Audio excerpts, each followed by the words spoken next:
Be excellent to each other and party on. We're back, and today we're doing something different. We're going to look at Eternal Weekend 2024 Europe. I have gathered some data. I have built a very simple donut chart, Homer Simpson alert, and we are going to look at how some decks perform. We're also going to look at some decks that I think are really cool.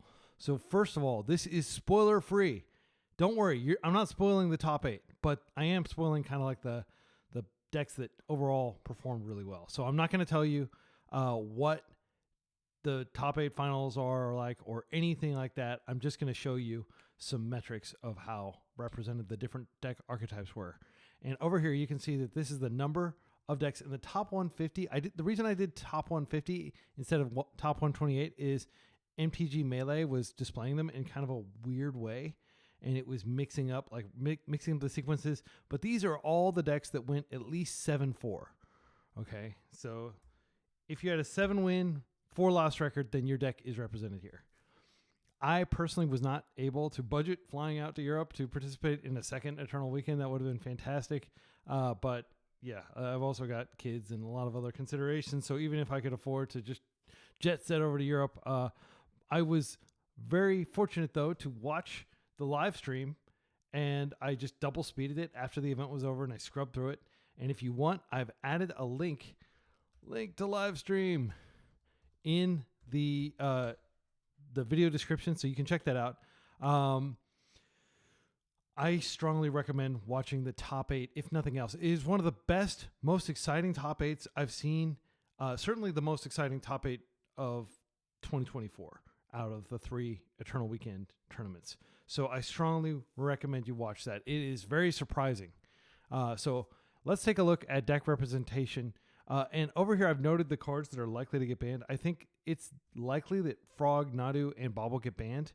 We'll see whether other cards get banned. It's possible Nadu doesn't get banned, but I think it's probably a foregone conclusion that both Frog and Bobble get banned.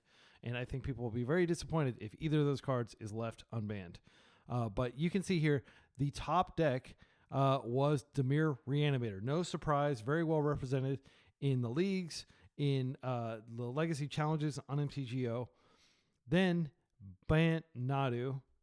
There are a lot of Nadus running around. It's a very robust game plan. There's Torges MTG, I think a Spanish language YouTube creator, has been doing that Bant Nadu, and I think he played it at both the Europe and the Asia Eternal Weekends. 2 very good finishes. So he's been kind of carrying the torch for Bant Nadu, and I do believe Bant Nadu is very strong. And then I'm not sure if this includes like the Quota Calling as well as we can take a look at some deck lists, but I think in general, most people are playing the version that doesn't involve Cradle, because Cradle is an expensive card. I think it's like $600 or $700 for a Cradle, and you have to have 4 of them. And also, I think it's just more fun to play with like lots of interaction, like Force of Will and stuff, than it is to play kind of an all-in combo deck. Then Dimir Tempo, 9.6% of the top 128 decks. And I didn't go and crunch the total number of entrants. The Legacy Data Collection Project, and maybe Matt Chow, who's another YouTube creator who often crunches numbers, they probably are going to have stuff. I just wanted to beat everybody to the punch and get with my quick and dirty analysis. Mystic Forge combo was 7.0. Then Mono Red Painter, Cloud Post, Doomsday, 4.4%.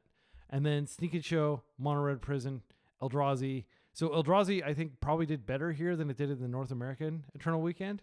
And then good to see some Death in Texas, Dimir Reanimator, which is the same as this Dimir Reanimator. So actually, sorry, this should actually be like 25.4%, which is crazy. That's like a quarter of the top decks were Dimir Reanimator. So we know that there needs to be a ban there.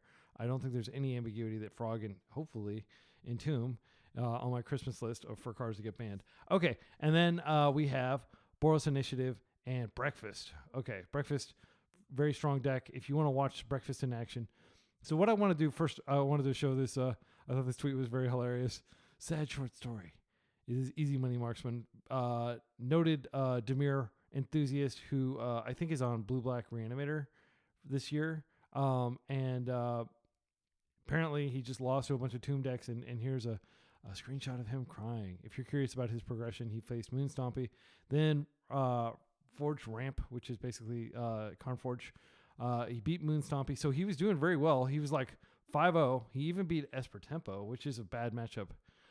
And then he just got knocked out by Nadu Breakfast, and then he won a couple more, and then he lost to Forge, and then he lost to Nadu. So he lost 4 times, same number I did, and he started off very strong.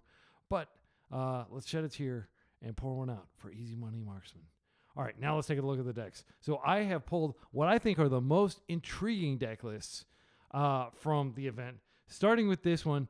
Again, I'm not going to spoil it, but this this player and this deck made it quite far. So let's take a look at the Counterspell a Singleton Days. Again, recurring theme. A lot of people are just playing one of Days. It is kind of like Force Negation in the sense that it's Force number 5. 1 Fatal Push. So it's interesting. They're mixing the Fatal Push with the Plows here because they do have access to Esper Colors Plow. And then they've got only 3 Psychic Frogs, 3 Narsets. But the thing that's interesting is the 3 Narsets, 2 Hold Breacher, and 2 Days Undoing. I never see people play 2 Days Undoing. I only see people play 1.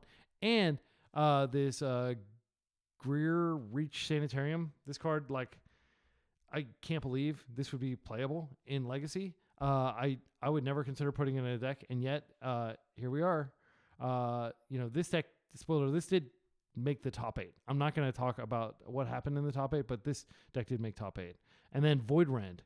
This is a card that I only see when the meta is incredibly toxic, and Void Rend is like, just like a removal spell for when your opponent is doing really nasty stuff.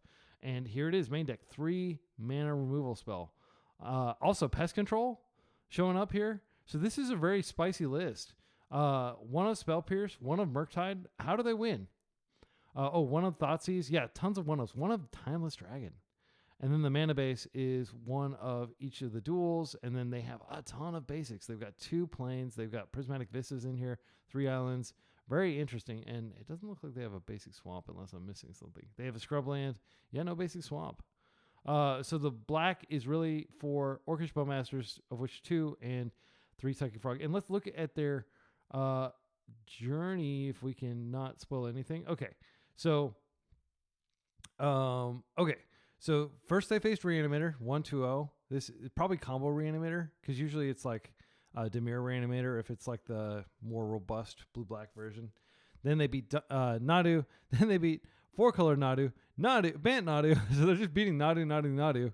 And then Dreadnought. I'm actually interested in looking at this list. It didn't do that well. But obviously it was facing this player in round 5. So it must have gone like 4-0.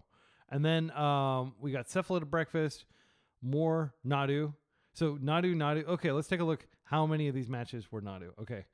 1, 2, 3, 4, 5, 6. 6 Nadu matchups out of 11 rounds. That's a crazy amount of Nadu. So whatever this Esper deck is doing, it is very good against Nadu. And a lot of these are 2-0s. Like, this player did really well. And by the time you get up to here, it gets really difficult. Really, really difficult. I think this player also may have made the top 8. I saw him on several of the feature matches. So Nadu is everywhere, and apparently control decks are really good against Nadu. We're going to take a look at some other lists here. This is the Azorius Dreadnought that I just clicked into, rocking the 4 Curies. I think 1 is fine, 2 maybe, but this is blue-white, so they have Doorkeeper Thrall as well. Interesting. And they're also playing Urza Saga. This tells me they're probably not playing Dress Down, which is a really strong card. And then they've got the 4 Stifle. They've got Sink into Stupor, which often makes it into these decks. And then they're only playing 16 lands. It's 18 with this, and 19 if you include. Okay, so a lot of non-basic kind of like tech lands, but still pretty cool. And then we can take a look at their journey here. And we can see that their name is Radiant Unicorn, which is a very cool name. So they beat Oops. They beat Nadu, Reanimator, lands. Esper Control, this is the one they lost to the player that top 8'd. And then this is 4-color Nadu, Jeskai Miracles, interesting. So yeah, the Miracles deck, like the bigger control deck, beat them, and then they lost to Oops All Spells. They had to face Oops All Spells twice. That's sad. And they had to face Esper Tempo, which they lost to Esper Tempo. We're going to take a look at that list too. I think I've already got it open. I'm very excited about Esper Tempo. I think it's the best deck right now. That's not like just a total combo deck that's going to be banned out of existence. 4 Frogs, 3 Murktides, 3 Bowmasters, 3 Tamios, and 2 Strixes. So this is Esper Tempo, but it's a little bit more control-y here than what I've been playing. They're only on 3 Dazes and 2 Wastelands. So I would barely even qualify this as Tempo, but that's what they submitted it as. And they're playing the 2 Prismatic Endings. This is a cool list, though. The 3 Grafdigger's Cage. I think that is correct. Lots of respect for red. 2 Null Rods, which is a ton of respect for Carnforge. Let's see how they did.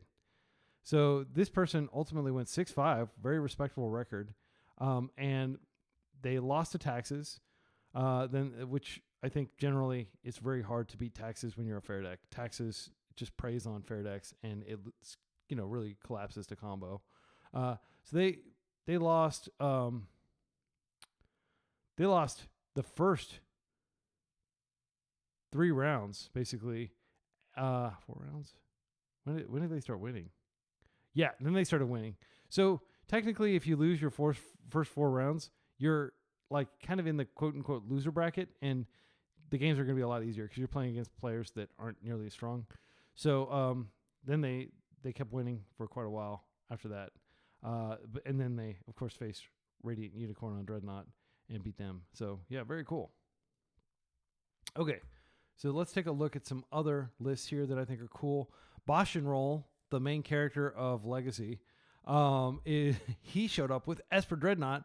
Ironically, unbeknownst to me, he was playing this right as I was recording my league yesterday, which will be on the channel later this week, where I played Esper Dreadnought, but I did not play his list. I played a different list. Let's take a look at his list. So he's playing Abhorrent Oculus, which I've determined to be too clunky for Legacy right now. It's just too slow, and it's too easily removed with Kozilek Command. But he came to the conclusion that it's playable. And I just want to emphasize, there's no arguing with success. He did make it to top 8 with this list. And that's a massive achievement when you can basically only lose one match and still make it to top 8. So his list: 4 Psychic Frog, 3 Tamio, 2 Abhorrent Oculus, 2 Curie, and only 2 Dreadnought. This is the thing that was like a head scratcher. Like, you're spending all these resources to enable Dreadnought. Like, you've got 2 Consigns, 2 Stifles, 2 Curie, and 2 Dress Down. That's like the full 8 enablers. Like, why not play at least 3 of these?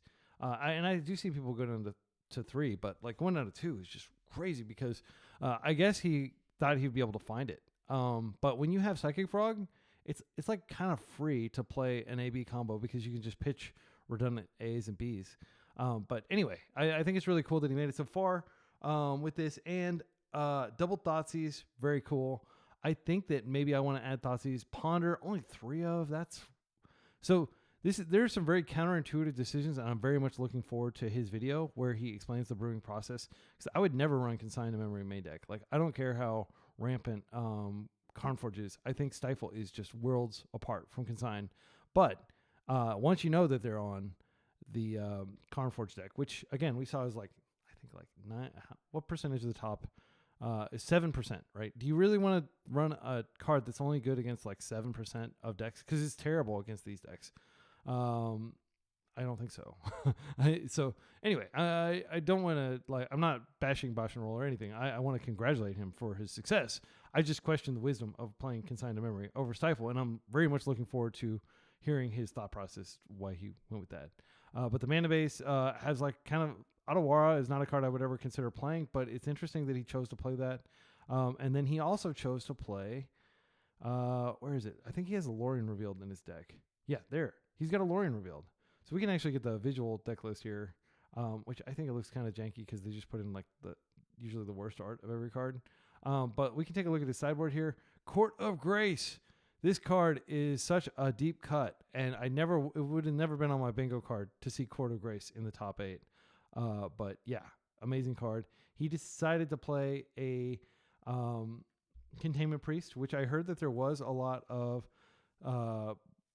maybe it's on the rise, but a lot of Sneak and Show at the tournament. I don't personally think Sneak and Show is very good, and I wouldn't play the Containment Priest. And even like the player that one of the two players that I beat that were on Sneak and Show at Eternal Weekend North America were like, oh, you shouldn't play that card. Like, it's not really it's not worth it. Like, you've already got so much disruption, and this card is like much weaker versus Reanimator, which we saw was basically 25% of the meta, or at least in the top 150.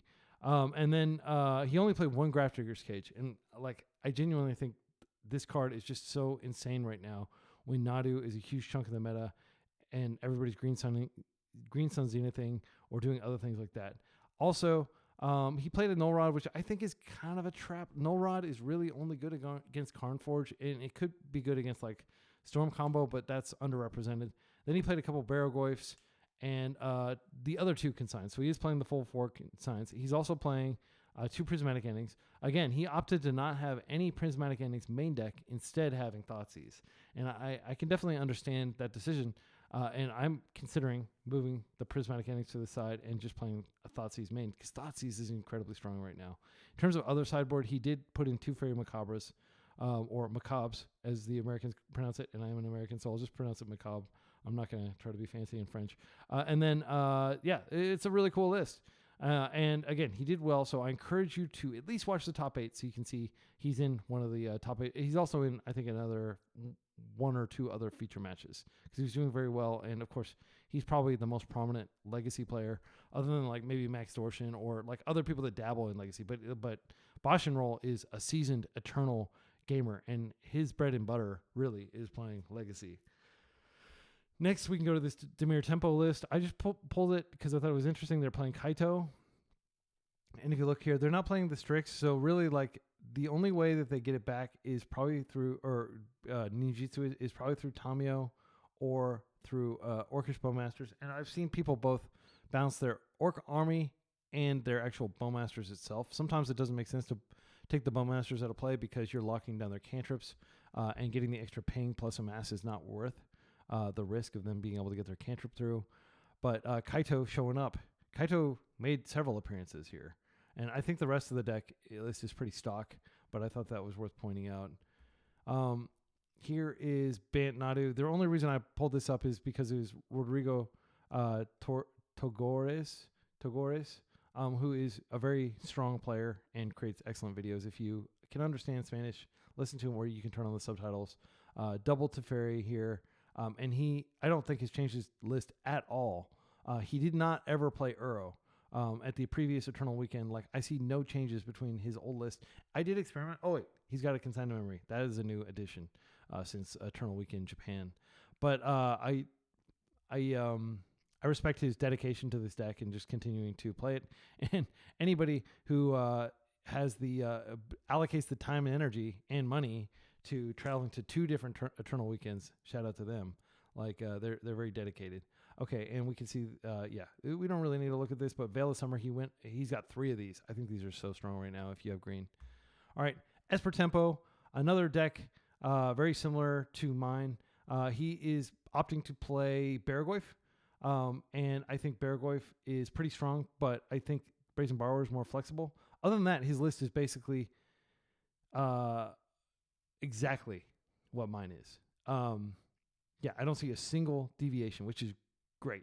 Let's take a look at this the 75 over here. Oh, he's playing a Scrubland. Again, I prefer to play more blue sources and not play Scrubland. Then he's got the 2 cages. He's got the Containment Priest. So the 2 cage, 1 priest split instead of the 3 cages. And then he's got a Force Negation in the side and a Null Rod. So it looks like he's beefing up a little bit more to deal with Karnforge, which again was, represented. But I think the real deck you need to beat, clearly the deck to beat this weekend was Dimir Reanimator. All right. Now let's go over to this Dimir aggro deck. I thought this was kind of cool in that it's playing Kaito. And it's not really any different from Dimir Reanimator. They're only on 2 Nethergoyfs. You've seen, if you watch my channel, you've seen me play a lot of blue-black tempo, and I think Nethergoyf is awesome, but it does tend to really suck against Karnforge and Eldrazi and a lot of decks with Kozilek's Command because they can just make spawn tokens and wall you indefinitely. This Esper control deck is really cool, and we can look at some of the this went 66. I tell you what, I am going to go ahead and just take a look real quick at the tournament path of this. Michael Kundegraber, very cool name, and 8-3 result, awesome results, and it looks like Michael beat Mono Red Painter, Cloud Post, Tempo. And so like this Cloud Post is not a given by any chance. And this is the hardest matchup, and he won it 2-0. So much props to Michael for being able to do that. And then if we look here, beat Jeskai Control, the bigger control deck. That is very difficult to do. Lost to Easy Money Marksman, the guy we saw earlier who was crying. I don't think he was seriously crying. I think he probably just dropped some water in there or something. But lost to Nadu, then beat Demir Delver, which is like kind of a more aggro version of Blue Black Tempo. Beat Mystic Forge combo 2-0. Beat Tempo. This is the Demir Tempo. I think this is a favorable matchup against them. And then lost, unfortunately, to Rescam, as it's called here. But it's no longer a scam. It's just a Reanimator. So I think that the losses were Reanimator and Bant Nadu. So kind of like you can only face these decks so many times before you start losing to them. And anybody who says like the Reanimator matchup, like the Tempo deck is favored, I mean, here's very good evidence that the Reanimator player is favored against the Tempo player, because not only was Michael playing Tempo, but they were actually playing a much more favored version of Tempo against them that has tons of exile-based removal, right? Like, so like double prismatic ending, 4 plows. So you can easily keep your opponent's graveyard empty if you play this way. But it is worth noting that they did not have the double Nile Spellbomb main deck, which a lot of Demir Tempos play, and maybe that was the difference. All right, let's jump. And this is the Esper Control, Thomas Vilsek, Visek. Vlisek. I have no idea how that name is pronounced. But we can see that they drew against Nadu. Unfortunate way to start the day. And then they just kept winning throughout the day, basically. They lost to Hanlin, who top-aided with Ad Nauseam Tendrils, basically like a 19 or a 2010-ish deck. Crazy that this player played this well. Let's take a look at the list. I'm just going to show you how old school this list is. I don't see a single card in here that was printed recently. Like, look at this. Here, I'm gonna pull up the visual list. I think it's so cool that you can basically dust off a deck that has no new cards. So like Past in Flames was printed like, I don't know, like 12 years ago, 15 years ago. And then we have like not a single main deck card that is new. And then you go look at the sideboard, and I think I have no idea when Consign and Oblivion were printed.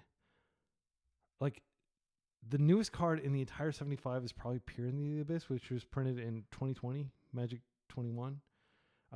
Tournament of Hellfire. Tournament of Hellfire. Repeat this process X times. Each opponent loses 3 life unless that player sacrifices non-land, permanent, or discards a card. I mean, this you must have like a lot of Storm. I'm really interested in whether Hanlin ever brought this in.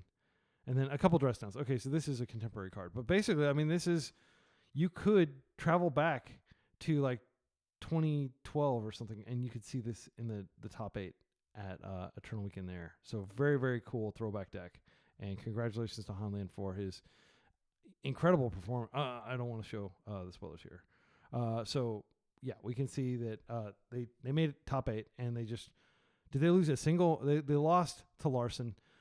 Larson is somebody that we're going to talk about. I'm not going to spoil anything, but like I just have profound respect for this man for getting the insane number of reps that he got. His list, I'll take a look at his list. We're not going to go through his tournament history or anything like that, but you can see one cavern, and we've featured Breakfast on the channel, so it's only fair that we go ahead and do a breakdown of the Breakfast Master himself, like probably the greatest Breakfast player to have ever lived. Certainly the person who's played the most matches with Breakfast, and I say that with confidence. I don't think anybody can match him in the sheer volume of Legacy he plays. He's been a trophy leader for like since I started playing on MTGO. He's been like one of the trophy leaders, just playing Breakfast the entire time. And of course, when Nadu got printed, that was a huge shot in the arm for Breakfast. So if we look at the list, it's basically what you'd expect: 3 sagas, which is a lot. And then the other. So do they have any basic land? They have a plains. Okay, and an island. Okay, they do. And then the Memories Journey tech, which recently emerged as like a cool thing you can do instead of Cephalid Breakfast. They do have Tamio in the sideboard. So this is very similar to Max's list that he was playing, where they have a Tamio in the sideboard. Do they have Tamio main? No. Okay, so just a single Tamio in the 75, single Orm Chant, a sideboard Teferi, and then a couple Consigns, a couple Fairy Macabres, and a Pithing Needle. And a Soul God. Like these are excellent things to get, and an extra off of Urza Saga, and an extra Cavernous Souls. Very cool. And 3 Forces of Negation. This Larson did not want to lose to like faster combo decks apparently, because that's what you bring it in. You bring it in against like Oops and stuff like that. Very cool. And again, you can watch Larson in the top 8 stream, linked in the video description. It's on Twitch. Okay, and then this is the Hanlon deck, and now here. We're at Dimir Delver. Again, very kind of aggressive version of Blue-Black Tempo. I played with it a lot. I think I played Necrogoyf. This is a misprint. There's no way that this is the card that he brought in. 5 mana. Okay, it's supposed to be another Goyf. Hopefully he didn't get deck checked. But what we can see is like this. I tried so hard to make this deck work, but it just felt so clunky compared to the power of Esper Tempo. So I would recommend sticking with Esper Tempo or Blue-Black Tempo and not going down this route. But 7-3-1 record, not bad. Okay, and then Jeskai Miracles. I'm highlighting any control player they got up there because it's really hard to do well with control. But this is the Super Friends combo. Jace the Mind Sculptor making an appearance. I guess Red Blast are not as abundant as they could have been, with Grixis Delver being seriously on the decline and everybody just going straight Blue-Black or Esper. Okay, so we can see that they have 2 Tamio. So they really have like 8 Planeswalkers in the deck. 2 main deck Rest in Peace. That's wild. Yeah, and if you look, this player came in 107. So this is not like... it's easy to make fun of Jace and say like, oh, that card hasn't been good in like 10 years. Or Rest in Peace, that card is like way too slow to be able to keep up. But obviously... There's no argument with success here. Double Terminus, 4th Aerolingus. They don't seem to have Brain Surge, which is like I wouldn't want to put like Terminus in my deck unless I had like a little bit more way to like put it on top of my deck probably. But they do have double Spell Pierce and Force Negation, so they really don't want to lose to combo. And let's see what progression they went through here. So they won against Dreadnought. They won against Reanimator. They lost against Reanimator. Then they won against Reanimator. They faced a lot of Reanimator. And then they went against Bant Nadu and lost. Bant Nadu is like a nightmare for this deck because Nadu is just really depletes your resource. You don't have Thoughtseize or anything to get it out. Played against Sawatari X. I wonder how he did. So this is Kai Sawatari, who is a creator, and he's also an artist, and he does some amazing alters on cards. Let's take a look at his Doomsday list. I'm just curious. So Jace, Wielder of Mysteries, as an alternate win con to Thassa's. Basically, it costs a lot of mana to play it, but if you put it in play, they can't like Fatal Push it or Plow it in response, and then you can just trigger it, and if you have no cards in your library, you win. And then they, let's see if there were any other, I mean, they're kind of like on a more turbo build. They didn't include frogs, which is interesting. Even on their sideboard, no frogs. Yeah, wild. So it's much more a turbo brainstorm. And we can see how they did. They did exceptionally well, 7-3-1 for the 99th rank at the tournament. Very cool. And I'm just curious how they did. They lost to Mono Red Prison, not terribly surprising, and they they lost to Mystic Forge, and then they lost to Reanimator. Yeah, pretty typical. In terms of like things you're going to lose to at Eternal Weekend in 2024.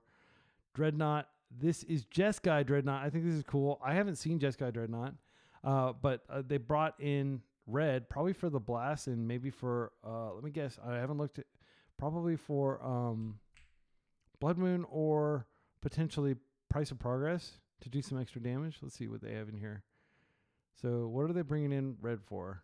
Prismatic Ending. They have the one of. This is really cool. Like if you can ever do this, I don't think you should do this because like why not play for Consigned to Memory? The card is insane. It's like really strong in certain matchups.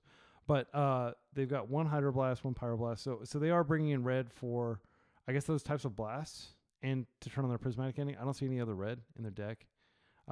Yeah. And then they have the Oculus Tech, and they are playing the full 4 Dreadnoughts and 2 Null Drifters. And the Doorkeepers, no Curies. Yeah, pretty cool. Double Spell Pierce main deck. So they're really like split the days in the Spell Pierce. I'm not a fan of that personally just because like days, like so many of the things you have to counter are creatures right now. I definitely think that one of Spell Pierce or sideboard Spell Pierces could be good though. They also have a Triumph in the side. This is a really, this is a cool brew. And it's 61 card special. There we go. Spice. Here's Jeskai Control. Sam Dams. I think this is the guy who plays a lot of Infect. Yeah, he's been switching to, so he publishes a lot of video on YouTube, and you can watch him play with this. And he's got a couple of videos where he trophied with it. Let's see how he did. So first, let's take a look at his list. He's got 3 Narsets. He's got 2 Teferis, 4 Tamios, 2 Back to Basics. That's a serious commitment to being on basic lands and hating out basic non-basics. So he's got 4 islands, 2 plains, and 1 mountain. So he's heavily in the, but he is still playing 1, 2, 3, 4. He's only playing 4 non-basic, or yeah, 4 non-basic lands. And then it looks like Tamio is definitely a big feather in the cap of these control decks, especially Jeskai Control, because it does give you something proactive to do early on. Normally, historically, you're just cantripping and hoping to get 3 lands so you can cast a Narset or a Teferi. So Tamio definitely gives Jeskai earlier game. And then we can see just like 2 Fourth Layer Lingus as the win cons, and 2 Wrath of the Skies and a Supreme Verdict. A lot of sweeper action going on here. Double Force Negation main. A sideboard, double Harbinger, so and a 3rd Back to Basic. Wow. Sam Dams really does not like non-basic lands. He really wants to shut that down. Containment Priest, Damping Matrix. I haven't seen this card in a long time. Activated abilities of artifacts and creatures can't be activated unless they're mana abilities. I'm not sure exactly what this hits. I mean, this feels like a lesser... I mean, I guess it's in theory good against Nadu because... No, that's a... Oh, this is good against Nadu because it stops Nomads. And it also stops the Shuko. So maybe this is for the Nadu matchup, and it also is kind of like Karnforge. It probably comes in the Karnforge matchup. Ghost Vacuum, which is good. Only in circumstances where you're playing a pure control deck and you think you can get to 6 mana. Otherwise, you should probably play a different graveyard lock piece. Grafdigger's Cage, and a Surgical as well. Plenty of respect for graveyards, and a little bit of respect for Nadu, and 2 Pyroblast effects, and 1 Hydroblast effect. Cool. Let's take a look at their progression. So they lost against Eldrazi, the control player's nightmare. They won against an unknown opponent. They beat Painter. They beat Reanimator. Mono Green Cloud Post. If you can beat Cloud Post with a Jeskai deck, you are a really good Jeskai player, in my humble opinion. I think this is a nightmare matchup. They do have a lot of non-basic hate. Okay, Mystic Forge combo. They beat that. And then they lost to Nadu. And then they won against Mono Red Prison, which I think is a very favorable matchup considering the number of basics he's playing. Sam Dams is playing. And then they lost to Mystic Forge combo. So they split the Mystic Forge combo matchup here. And then they beat Tempo, which is practically a bye. Like, it's very hard for Tempo to beat Jeskai. And then they lost to Reanimator. So their losses were only to Reanimator, Mystic Forge, and Eldrazi. Not bad at all. Oh, and they lost to Bant Nadu. So their total rank was 128. So they barely made top 128 with a 7-4 record. All right, and then the last deck we're going to look at, Dimir Control. I played a lot of decks like this on the channel maybe a few months ago. It's basically Dimir Tempo. They've taken out the Nethergoyfs, and they're just jamming Like, yeah, this is a pretty stock list. I'm just curious how they did. This is one of the better performing, top 128. And then they lost to Painter, right? No, they beat Painter. Interesting. Wow, that's hard to do. Then they lost to Reanimator. Then they beat Control. No, they lost to Control. Sorry. Band Control. I want to see what this Band Control list looks like. I don't know if it did well. Yeah, it's playing like Uro. It's playing the One Ring. Interesting. Well, we don't have to look at this too hard. It didn't do particularly well, but it is cool to see some diversity here. And then Azorius Control. I want to see what that looks like too. I just don't want this video to end. Triumphs, 3 back to basics. A lot of non-basic hate in the in Europe. All right, so that is my recap. Again, I'm going to encourage you to watch the top 8 video. It's very much worth your time. Even if you know the results, try to avoid the results. I've done my best to avoid disclosing anything about how the top 8 went down because I really want you to go watch it. My predictions for bannings: Frog is definitely going to get banned. Bobble's definitely going to get banned. I hope Nadu gets banned. I don't like playing against it. I understand that it's not like necessarily like a power level thing, but frankly, like if you want format diversity, ban Nadu because there's no reason to play kind of like a mid-range, like fair deck that's like bug or ban anymore because you should be playing the Nadu combo in your list, and that just warps all the other, card selection. You immediately have to put in 4 Nomads. You probably have to put in 4 Green Sun Zeniths and all this stuff.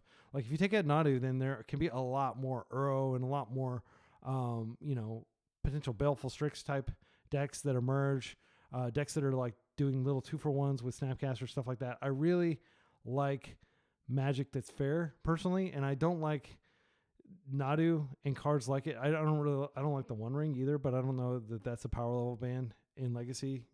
I think it'll get banned in Modern. I've just never liked cards where you basically, at some point, your decision making ceases to matter because you are so far ahead that you can just make tons of mistakes and it doesn't matter. You could argue that that Tamio is in that boat as well. Let's take a look at Tamio here. Is she not in this list? Yeah, she's not. So if we look at Tamio, I mean, if you think about her, she is similar in that, like, once you have drawn half your deck, the game is functionally like uninteresting. You're so far ahead, you can make so many mistakes and everything like that. But there's a lot more exciting kind of back and forth, and you have a lot more opportunities to remove Tamio than you do to deal with Nadu, because they can just use caverns to get Nadu in uncounterably, or they can have Teferi out and just Nadu and combo and stuff like that. And like it's much harder to interact with Nadu. And people just say, "Oh, just counter it. Don't you have Red Elemental Blast or something like that?" Usually, there's something else that goes along with the Nadu to ensure that it resolves, so they can at least get a few triggers out of it. So yeah, those would be my 3 picks. I mean, really, like instead of banning Frog, I would actually like for Frog to stick around and for them to ban Entomb, but I don't think they're going to do that. Sadly, I think Entomb is just like one of those legacy cards that like are format pillars. But I would argue that it's just going to make it. A lot of cards are going to be banned for Entomb Sins, just like a lot of cards you could argue have been banned for Days of Sins. But I do like the gameplay of Days, and I do. There are many smart legacy players have said you don't want to play in a legacy format without Days. That would not be fun because it would just be even more degenerate. Combo decks running everywhere. Tempo keeps the combo in check. So I hope you're enjoying this type. I hope you enjoyed this video. I'm going to do these kinds of analysis videos from time to time. I don't intend to go into analysis and create a lot of videos. Like I like actually playing the game, but I think it's cool to do a meta analysis. I did a meta analysis of Eternal Weekend North America because I participated in it, and I talked a little bit about the representation of decks there. So if you want to see how things went with North America, go watch that video. But again, my strong recommendation is immediately after you watch this, if you have time, go watch the finals of, or not the finals, but the entire top 8 of Europe. It is a joy to watch these decks. There's a lot of format diversity. It's really interesting. It's not just people hiding behind the One Ring all day. I mean, it's like really interesting gameplay. So until next time, be excellent to each other and party on.